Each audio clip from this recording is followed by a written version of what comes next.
Hello दोस्तों, स्वागत है आपका आपके अपने यूट्यूब चैनल जीके विद गुरुजी में। आज हम राजस्थान का इतिहास एवं संस्कृति आरबीएसई मूल पाठ्यपुस्तकों की अध्ययन श्रृंखला के साथ में एक बार पुनः हाजिर हुए हैं और हम पढ़ रहे हैं इन पाठ्यपुस्तकों को। अब तक हमने इस प्लेटफॉर्म के माध्यम से कक्षा 6, 7, 8, 9 का बेखूबी अध्यायवार अध्ययन कर लिया है। अब हम इस पाठ्यपुस्तक को पढ़ रहे हैं जो कि आपके इंटरफेस में दिखाई दे रहा है। अब तक हमने इस पाठ्यपुस्तक के कुछ ऐसे टॉपिक्स और ऐसे अध्यायों को कवर किया है जो कि राजस्थान प्रतियोगी परीक्षाओं तैयारी करने वाले सभी विद्यार्थियों के लिए बहुत ही ज़्यादा महत्वपूर्ण रहते हैं। आपके एग्ज़ाम के अकॉर्डिंग यहाँ बहुत सारे जो टॉपिक है वो मैच हो रहे हैं। आप अपनी सिलेबस को मैच करेंगे तो इस पाठ्यपुस्तक से बहुत सारे ऐसे टॉपिक है जो हूबहू मिलते हैं और यहीं से आरपीएससी और कर्मचारी चयन बोर्ड है वो प्रश्न पुट आउट करती है। हम इस श्रृंखला को लेकर चल रहे हैं जिसमें हमने इसकी थीम रखी है प्रत्येक लाइन को पढ़ते हुए चल रहे हैं और अध्यायवार लाइन टू लाइन अध्ययन कर रहे हैं। आप भी हमारे साथ इस श्रृंखला में जुड़ सकते हैं और अपने राजस्थान जीके को कवर कर सकते हैं। अब तक हमने इस पाठ्यपुस्तक के अध्याय नंबर 1, 2, 3, 4, 5 को कवर कर लिया है और अब हमारे जो अध्याय में जो शामिल है वो अध्याय नंबर 6 स्थापत्य एवं शिल्प के विविध आयाम, जिसमें हमने इसकी भूमिका निर्माण पढ़ ली है। आज हम पढ़ेंगे दुर्गों के प्रकार के बारे में, दुर्ग शिल्पकला के बारे में, राजस्थान के प्रमुख दुर्गों के बारे में। तो आज का कंटेंट बहुत ज़्यादा महत्वपूर्ण रहने वाला है आपके एग्ज़ाम के अकॉर्डिंग। तो आइए शुरुआत करते हैं आज के इस कंटेंट की, स्थापत्य एवं शिल्प के विविध आयाम। इस टॉपिक में हमने स्थापत्य और शिल्प के विविध आयाम के जो कुछ पिछले क्लास के अंदर हमने पढ़ा था नगर विन्यास, स्थापत्य एवं भवन शिल्प के बारे में, और हमने पढ़ा था जो अलग अलग क्षेत्रों में भवन निर्माण की कला है राजस्थान में किस किस तरह की है और किस प्रकार से जिससे राजस्थान के प्रत्येक क्षेत्र में अपनी स्थापत्य वो कैसे पहचान रखती है उसके बारे में। आज हम पढ़ेंगे ध्रुव शिल्प के बारे में। बहुत ही ज़्यादा महत्वपूर्ण रहने वाला है कंटेंट, इस तो से स्किप मत कीजिएगा। राजस्थान का शायद ही कोई जनपद या अंचल ऐसा हो जहां कोई छोटा बड़ा दुर्ग या गढ़गढ़ी न हो। दुर्ग निर्माण की परंपरा यहाँ बहुत प्राचीन काल से ही चली आ रही है। शुक्र नीति के अनुसार, देखिए ये लाइन बहुत ज़्यादा महत्वपूर्ण है। शुक्र नीति के अनुसार राज्य के 7 अंग माने गए हैं जिसमें दुर्ग भी एक है। संपूर्ण देश में राजस्थान वह प्रदेश है जहां महाराष्ट्र और मध्य प्रदेश की बाद सर्वाधिक गढ़ और दुर्ग बने हैं। प्रथम स्थान महाराष्ट्र का, इसके बाद में मध्य प्रदेश का और हमारा राजस्थान वो तीसरे स्थान पर है गढ़ निर्माण की कला में। यहाँ राजाओं और सामंतों ने अपने निवास, सुरक्षा सामग्री संग्रहण, आक्रमण के समय अपनी प्रजा को सुरक्षित रखने, धन पशु बचाने के लिए और संपत्ति को छुपाने के लिए दुर्ग का निर्माण करवाया। राजस्थान में दुर्गों के स्थापत्य के विकास का प्रथम उदाहरण कालीबंगा की खुदाई में मिलता है। कालांतर में मौर्य, गुप्त, परवर्ती युग में दुर्गों के निर्माण और निश्चित आकार दिखाई पड़ते हैं। इस समय दुर्ग निर्माण में मंदिरों और जलाशयों को प्रधानता दी गई थी। राजपूत काल में राजस्थान में बने दुर्ग में भाटियों का सोनारगढ़, अजय राज चौहान का गढ़ बिठड़ी तारागढ़ अजमेर, कुंभा का कुंभलगढ़ आदि उल्लेखनीय हैं। तराइन के दूसरे युद्ध में पृथ्वीराज चौहान की पराजय के बाद दिल्ली में तुर्क अफगान शासन की स्थापना हुई जिसका प्रभाव राजस्थान के दुर्ग स्थापत्य पर भी पड़ा। 13वीं सदी के बाद दुर्ग बनाने की परंपरा में यह नया परिवर्तन दिखाई देता है। इस काल में दुर्ग निर्माण में सुरक्षा का विशेष ध्यान दिया गया। अब दुर्ग वहाँ बनाए जाने लगे जहाँ ऊंची ऊंची पहाड़ियाँ जो ऊपर से चौरस हो। यहाँ खेती योग्य भूमि, सिंचाई के साधनों का समुचित प्रबंधन किया गया।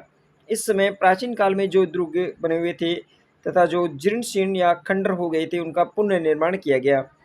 जिसे आबू में अचलगढ़, इसका भी पुनर्निर्माण किया गया है महाराणा कुंभा के द्वारा। महाराणा कुंभा ने इसे नवीन दुर्ग में परिवर्तित किया था। याद रखना, आबू के अचलगढ़ दुर्ग का पुनर्निर्माण किसने करवाया था, इसका जीर्णोद्धार किसने करवाया था? महाराणा कुंभा ने इसे नवीन दुर्ग के रूप में प्रवृत्त किया। कुंभा ने चित्तौड़गढ़ दुर्ग का भी आवश्यकता अनुसार पुनर्निर्माण करवाया था। जब मुगलों के साथ राजपूतों के शासकों के मधुर संबंध बने तो दुर्ग स्थापत्य में भी परिवर्तन आया। अब राजपूत शासक पहाड़ियों से नीचे आकर समतल मैदान में, देखिए जब मुगलों के साथ में राजपूतों के जो मधुर संबंध बने तो उसके बाद में जो पहाड़ियों के जो किले थे उनको कहाँ बनाया जाने लगा, समतल मैदान में। जैसे जयपुर का किला है वो समतल मैदान में है, बीकानेर का किला समतल मैदान में है, भरतपुर का किला वो भी समतल मैदान में है। क्योंकि राजस्थान के राजपूत शासकों के लिए यह स्थिरता व शांति का काल था। कौन सा काल? मुगलों के साथ में जो संबंध हुए। ये जो महत्वपूर्ण जो आप फ्रेम में आपको दिखाई दे रहा है, क्या आप जानते हैं ये इसमें से प्रश्न बनता है, बहुत बार प्रश्न पूछा भी गया है राजस्थान के प्रमुख दुर्गों के बारे में। जो 6 दुर्ग है राजस्थान के, उनको हेरिटेज कमेटी की बैठक में यूनेस्को के वर्ल्ड हेरिटेज साइट में शामिल किया गया है। विश्व धरोहर सूची में शामिल है ये 6 राजस्थान के दुर्ग। कौन कौन से हैं?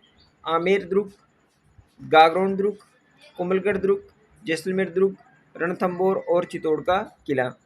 इसे जून 2013 में नोमपेहन में हुई वर्ल्ड हेरिटेज कमेटी की बैठक में यूनेस्को की वर्ल्ड हेरिटेज साइट की सूची में शामिल किया गया था राजस्थान के 6 किलों को।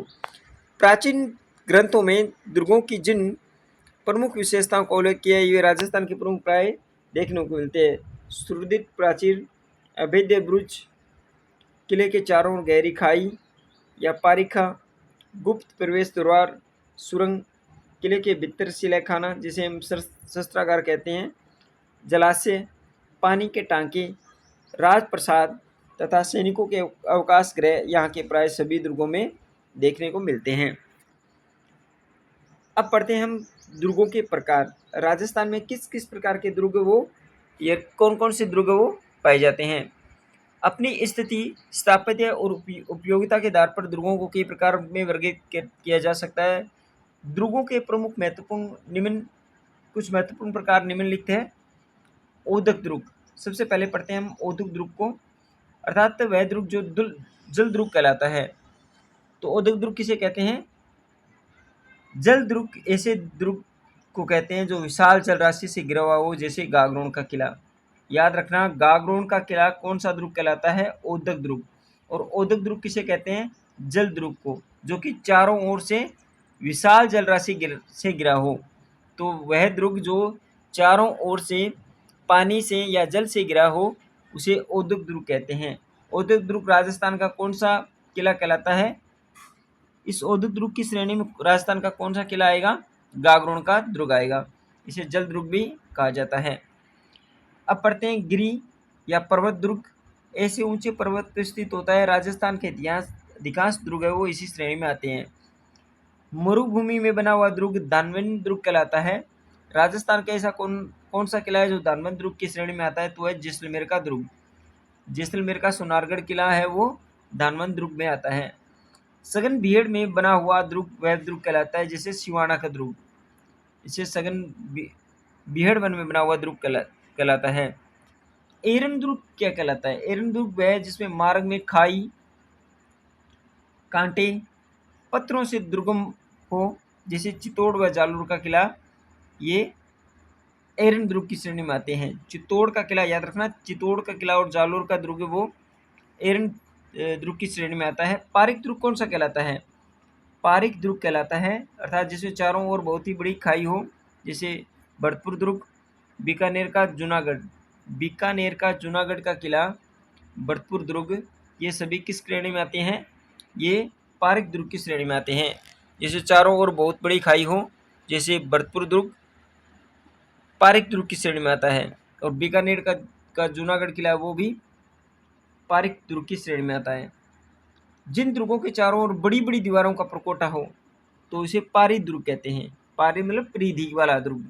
तो वह चित्तौड़ का किला और जैसलमेर का किला, ये 2 ऐसे किले हैं जो पारिक श्रेणी में आते हैं। सैन्य दुर्ग वह जिसमें युद्ध की व्यूह रचना में चतुर सैनिक रहते थे, उसे सैन्य दुर्ग, यानी दुर्गों के 8 प्रकार बताए गए थे, उसमें से उदक दुर्ग, गिरिदुर्ग, मरुस्थली दुर्ग जिसे दानमन दुर्ग कहलाते हैं, सघन भीड़ वाला दुर्ग, एरन दुर्ग, पारिख दुर्ग जिसके ओर चारों ओर खाई हो और जिन दुर्गों के चारों ओर बड़ी बड़ी दीवारें हों वो पारिक दुर्ग कहलाता है। सहाय दुर्ग में सूरवीर और सदा अनुकूल रहने वाले बांधव लोग निवास करते हैं। सहाय दुर्ग कौन सा कहलाता है? जो जहाँ पे सूरवीर और सदा अनुकूल रहने वाले बांधव लोग निवास करते थे। कुछ ऐसे दुर्ग भी हैं जिन्हें दो या अधिक दुर्गों के प्रकार में शामिल किया जा सकता है, जैसे चित्तौड़ के दुर्ग को गिरि दुर्ग, पारी दुर्ग और एरन दुर्ग की श्रेणी में रखा गया है। प्रश्न बन सकता है कि चित्तौड़ के दुर्ग को किस किस श्रेणी में रखा जा सकता है? तो इसे गिरि दुर्ग क्योंकि एक पर्वत पर है, पारिक दुर्ग किसके चारों ओर खाई है, एरन दुर्ग क्या कहलाता है जो कि जिसके अंदर हमने ऊपर पढ़ा ना, जिसमें खाई कांटों पत्थरों से दुर्गम हो, जैसे चित्तौड़ का किला दे रखा है ना यहाँ, और जालोर का किला वो पारिक दुर्ग की श्रेणी में आता है। अब पढ़ते हैं राजस्थान के प्रमुख दुर्गों के बारे में। ये बहुत ही ज़्यादा महत्वपूर्ण रहने वाला है, राजस्थान के प्रमुख दुर्ग। तो ये पढ़ेंगे हम कल। आज की इस क्लास में इतना ही पढ़ते हैं, मिलते हैं कल नेक्स्ट वीडियो में राजस्थान के प्रमुख दुर्गों के साथ। तो आप अगर पहली बार विजिट कर रहे हैं चैनल को तो चैनल को जरूर सब्सक्राइब करके रखिएगा, ट्रस्ट कीजिएगा हमारे इस चैनल पर कि हम आप तक पहुंचा रहे हैं बिल्कुल ही शानदार तरीके से शानदार कंटेंट जो कि बिल्कुल ऑथेंटिक है, जहां से प्रश्न बहुत बार पुट आउट होते हैं। यहाँ से प्रश्न इस तरह से ही पुट आउट होते हैं, हम चीज़ों को लाइन टू लाइन पढ़ रहे हैं, एक भी कंटेंट हमारा छूट नहीं रहा है। तो आप राजस्थान प्रतियोगी परीक्षाओं की जितनी भी तैयारी कर रहे हैं तो इन किताबों से आप अगर आप तैयारी करते हैं, हमारे साथ जुड़े रहते हैं, तो आपको आने वाले समय में बहुत सारे ऐसे नवाचार देखने को मिल सकते हैं। तो जुड़िए हमारे साथ इस चैनल के साथ में, चैनल को जरूर सब्सक्राइब कीजिएगा, लाइक कीजिएगा, दोस्तों के साथ में से शेयर भी कीजिएगा। आज की वीडियो में इतना ही, मिलते हैं कल नेक्स्ट वीडियो में राजस्थान के प्रमुख दुर्गों के साथ।